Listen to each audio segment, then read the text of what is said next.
Well, I think the first thing you got to look at is the users and the tenants and the demand.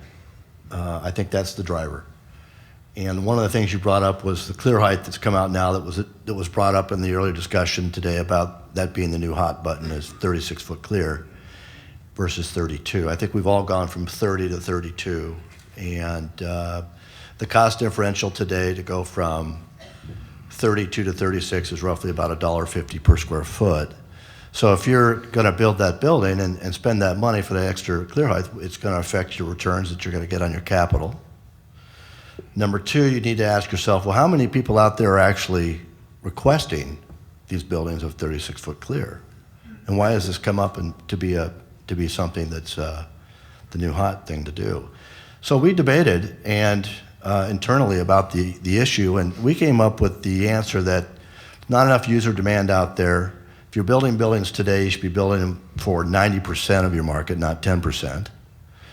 And in my past experience, I found that typically if you're going to go from 32 foot clear and you want to go higher, then they leap right to 40 feet. I've done build-to-suits in the past where users will say, listen, we want to do mezzanine, let's go to 40 foot clear. And that's where we've seen that growth. So again, I think it's dangerous today. And I have to be careful because Brian's smiling at me because he's a pioneer and he's doing 36-foot clear building spec. And I think for the right user in the right place, the right time, it will work. You do need to be careful because tenants are going to have new racks. They're going to have different equipment for that particular racking. And the cost associated with that is very difficult in today's environment. We're all trying to save money.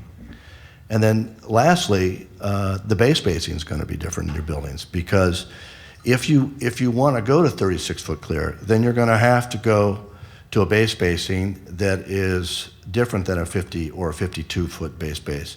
You're going to have to go to a 56 or a 60-foot bay spacing.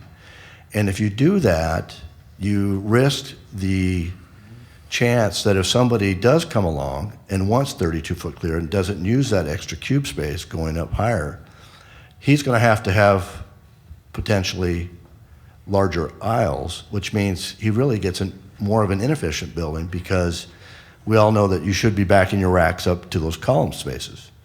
But again, in order to go that extra clear height, you've got to have equipment that allows for that extra weight to handle the equipment. So again, it's something that's being discussed, it's being talked about, it has merit.